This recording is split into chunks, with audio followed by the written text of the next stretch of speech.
বিসমিল্লাহির রহমানির রহিম। সম্মানিত দর্শক ও শ্রোতাবৃন্দ, আসসালামু আলাইকুম। আমি আজকে যে বিষয়টি নিয়ে আপনাদের সামনে বক্তব্য রাখবার জন্য হাজির হলাম, সেটি হচ্ছে আমার জীবন, কর্ম, ধর্ম, দর্শন ও ভবিষ্যৎ পরিকল্পনা।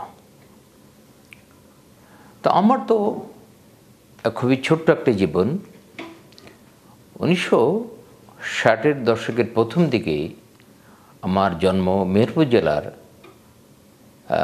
গাংনী উপজেলার 16টাকা ইউনিয়নের একটি নিভৃত গ্রামে।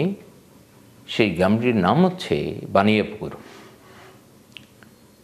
তো আমি যখন জন্মগ্রহণ করি 60-এর দশকের প্রথম দিকে, পাকিস্তান আমলে আমাদের গ্রাম, আমাদের জেলা এবং গোটা বাংলাদেশটাই তো তখন অনুন্নত ছিল। আমাদের গ্রামটা স্বাভাবিকভাবেই তখন শিক্ষা, সংস্কৃতি, অর্থনীতি সব মিলিয়ে বাংলাদেশের অন্যান্য গ্রামের মতোই আমাদের গ্রামটা খুবই অনুন্নত ছিল। যাই হোক, সেখানে মহান রাব্বুল আলামিন একটি কুড়ে ঘরে আল্লাহ আমাকে জন্মগ্রহণ করার সুযোগ দিলেন। আমি আমার গ্রামের বাড়িতেই জন্মগ্রহণ করেছি। ওই গ্রামের দায় যারা, তৎকালীন সময়ে আমাদের ওই এলাকায় কেউ হাসপাতালে সন্তান জন্ম দিত না। তো যাই হোক, তখন তো হাসপাতালের এই ধরনের সুযোগ সুবিধা ছিল না। জন্মগ্রহণ করলাম, আস্তে বেড়ে ওঠা শুরু করলাম। আমার বাবা মা প্রচণ্ড কষ্ট করে আমাদেরকে মানুষ করেছেন। আপনারা অনেকেই জানেন, আবার বলছি, আমরা 5 ভাই, একটা বোন। তো আমার যখন 5 বছর মতো বয়স, তখন আব্বা আমাকে স্কুলে দিলেন, গ্রামের স্কুলে। তো ওই গ্রামের স্কুলটাও একটা কুড়ি ঘরের ভিতরে ছিল। অল্প কিছু ছাত্র সেখানে পড়াশোনা করতো। পরে যখন আমি বয়স যখন 7-8 বছর, তখন পাশের গ্রামের আর একটা স্কুল, রায়পুর প্রাথমিক বিদ্যালয়, ওখানে আমার বাবা শিক্ষকতা করতেন। আমি ওই স্কুলে ভর্তি হলাম।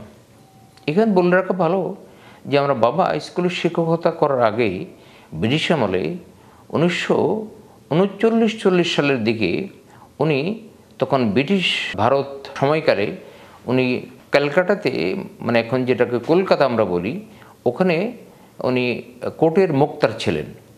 তারপরে ব্রিটিশ ভারত থেকে যখন 1947 সালে দেশ ভাগ হলো, ভারত এবং পাকিস্তান, ওই মুহূর্তে উনি দেশে ফিরে আসেন। দেশে ফিরে এসে উনি স্কুল শিক্ষকতা শুরু করেন এবং অনেকগুলো স্কুলে শিক্ষকতা করেছে। এবং আমার প্রাথমিক স্কুল ওই আমাদের গ্রামের স্কুল এবং পাশের গ্রাম রায়পুর প্রাইমারি স্কুল, ওখানে আমি প্রাথমিক পড়াশোনা শেষ করি। তারপর তো আমার এটা হাই স্কুল শুরু হলো, হাই স্কুল জীবন। তা হাই স্কুল জীবন আমি শুরু করেছি সম্ভবত 1972-এর দিকে, ওই গাংনী হাই স্কুলে। ওখানে তখন আমি 5 বছর পড়াশোনা করলাম। 5 বছর পড়াশোনা করে 1979 সালে আমি ওই হাই স্কুল থেকে এসএসসি পাস করলাম। তারপরে আমি চুয়াডাঙ্গা সরকারি কলেজ 1979 সালে ভর্তি হলাম। 1981 সালে আমি ওই কলেজ থেকে পাশ করে বের হলাম। তারপরে তো জানেন যে আমি বিভিন্ন জায়গায় ভর্তি পরীক্ষা দিয়েছি। এগুলো নিয়ে আমি ভিডিও করেছি, এগুলো ফেসবুকে আলোচনা করেছি। ওসব বিষয় আজকে আমার আলোচনা করতে চাই না। আমি 1981 সালে ইন্টারমিডিয়েট পাস করার পরে বিভিন্ন জায়গায় ভর্তি পরীক্ষা দিলাম। পরবর্তী পর্যায়ে বাংলাদেশ কৃষি বিশ্ববিদ্যালয়ে আমার চান্স হলো। পরে আবার সেই অ্যাডমিশন ক্যান্সেল করে আমি এই বাংলাদেশ কৃষি ইনস্টিটিউট, যেটি এখন সেরে বাংলা কৃষি বিশ্ববিদ্যালয়, এই বিশ্ববিদ্যালয়ে ভর্তি হলাম। তো এই বিশ্ববিদ্যালয়ের জীবন নিয়ে আমি আজ কথা বলতে চাই না। ইতিমধ্যে ভিডিওতে, ফেসবুকে আমি কথা বলেছি। এখান থেকে আমি 1985 সালে আমার বের হওয়ার কথা, কিন্তু আমি বের হলাম 1985 সালের পরীক্ষা। তখন এরশাদ বিরোধী আন্দোলন এবং এরশাদ ক্ষমতায় ছিল। আমরা বের হলাম 1988 সালে। এবং 88 সালে বের হওয়ার পরে, পরীক্ষার রেজাল্ট বের হওয়ার আগেই আমি একটি বেসরকারি প্রতিষ্ঠানের সহকারী পরিচালক হিসেবে চাঁদপুরের মতলব উপজেলায় যোগদান করলাম। এবং ওখান থেকে 1 বছর চাকরি করার পরে আমি চলে আসলাম ইপসাতে।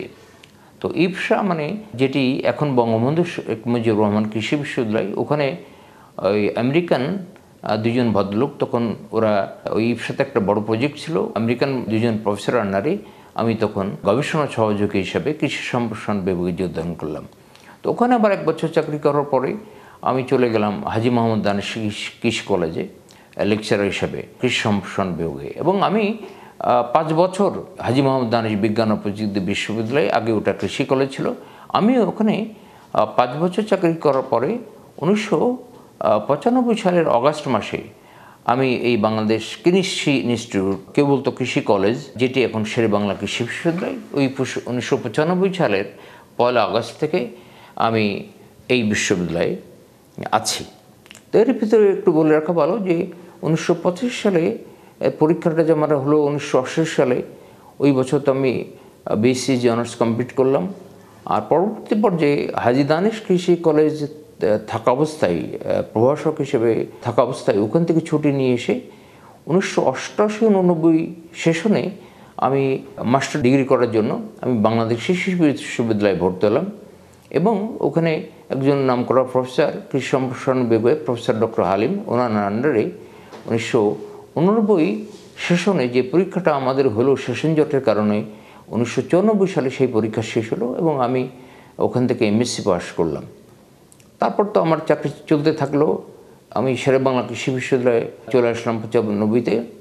তো এই ফাঁকে 2004 সালে এখানে চাকরিরত অবস্থায় আমি পিএইচডি করি, এবং 2007 সালে আমার পিএইচডি কমপ্লিট হয়।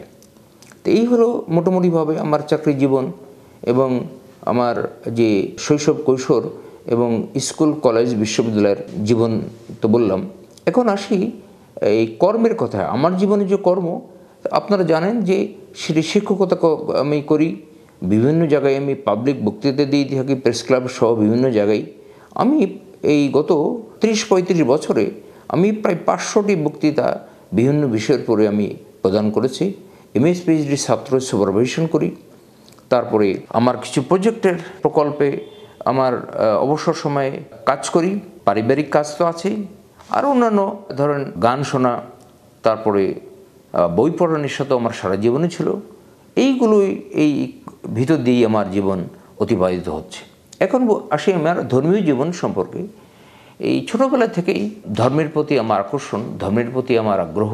আমাদের ইসলাম ধর্ম কোরআন এবং হাদিসের আলোকে পালন করবার জন্য যত ধরনের নিয়ম নীতি, কোরআনের যত আইন, ধর্মীয় যত আইন, পুরোপুরিভাবে আমি সেটি পালন করতে পারি না, চেষ্টা করি।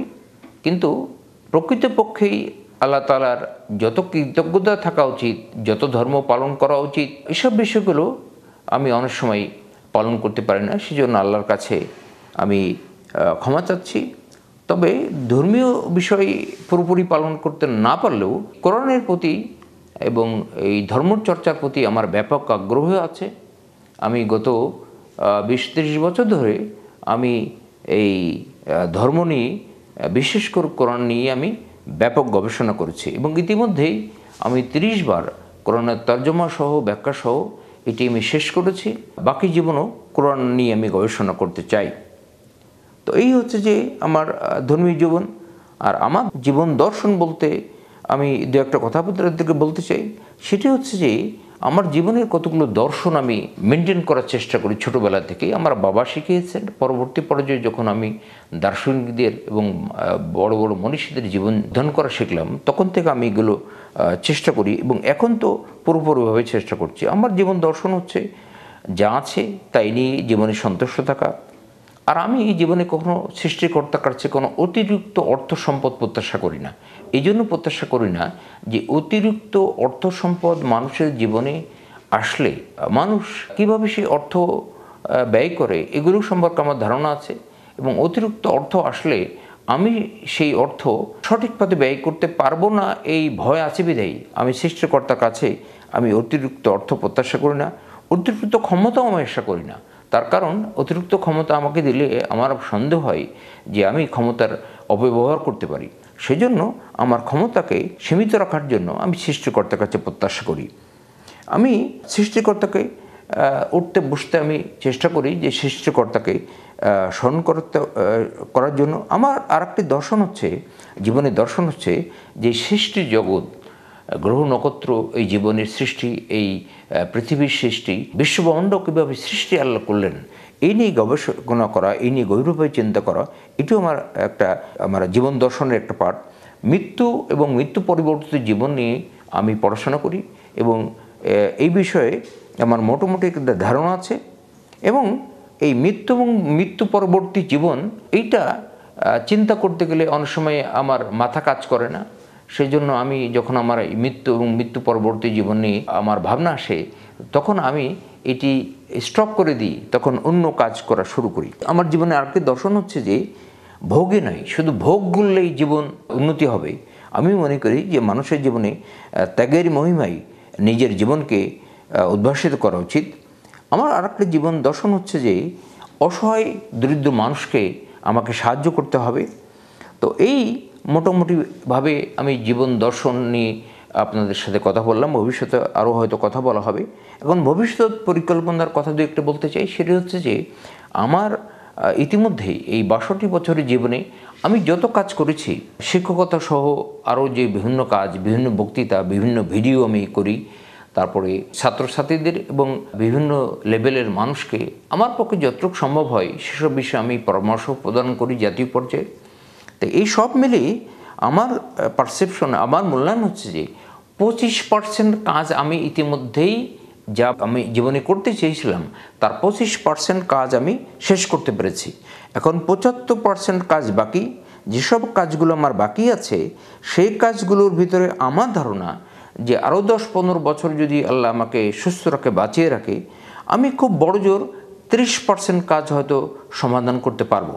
তাহলে এই 25% যে কাজ আমি সম্পন্ন করেছি আর বাকি 30%, এই 30% মিলে 55% কাজ আমার জীবদ্দশায় আমি সম্পন্ন করতে সক্ষম হব। বাকি 45% কাজ আমার মূল্যায়ন অনুযায়ী এটি আমার পক্ষে হয়তো সম্ভব হবে না। এই জন্য যে আমার ভিতরে যে শক্তি ছিল, সামর্থ্য ছিল, এই শক্তি সামর্থ্য সম্পর্কে আমার আগে ধারণা ছিল না। এবং যখন ধারণা হয়েছে তখন থেকে অনেক সময় আমি ব্যয় করে ফেলেছি অপ্রয়োজনীয় কাজে। সেই জন্য আমি বাকি কাজগুলো শেষ করতে পারবো না। তবে ভবিষ্যতে আমার পরিকল্পনা হচ্ছে যে বেশ কিছু বই আমি লিখছি, সেগুলো আমি প্রকাশ করব। আমি ইতিমধ্যেই 184টি ভিডিও আজ পর্যন্ত আমি করলাম। এই বছরে আমার 300টা ভিডিও, বিভিন্ন বক্তৃতা, বিভিন্ন লেকচার, সাহিত্য, দর্শন, বিজ্ঞান, রাজনীতি, নানান বিষয়ে সেই লেকচারগুলো ভিডিও আকারে প্রকাশিত হবে। আর বাকি যে জীবনটুকু আমাকে আল্লাহ যে কয় বছর আমাকে হাত দিয়েছেন, আমি আমার এবং পরিবারের জন্য খুব বেশি একটা করতে চাই না। আমি মানুষের জন্য, মানবতার জন্য, সমাজের জন্য, রাষ্ট্রের জন্য আমার জীবনকে আমি উৎসর্গ করতে চাই। তো সম্মানিত সুধীবৃন্দ, আজকে অনেক কথা বললাম আমার জীবন নিয়ে, আমার জীবনের কর্ম নিয়ে, আমার জীবনের ধর্ম নিয়ে, আমার জীবনের দর্শন নিয়ে, এবং আমার ভবিষ্যৎ পরিকল্পনা কি আছে, মৃত্যুর আগ পর্যন্ত আমি কি করে যেতে চাই তার একটা সংক্ষিপ্ত ধারণা আপনাদেরকে দিলাম। তো আমি আরও হয়তো ভবিষ্যতে আপনাদের সাথে কথা বলার সুযোগ হবে। তো আজকে যে বিষয়টি আমি শুরু করেছিলাম সেই বিষয়ে আর বক্তব্য না বাড়িয়ে আমার আলোচনাটি এখানেই শেষ করতে চাচ্ছি। আপনাদেরকে অসংখ্য ধন্যবাদ।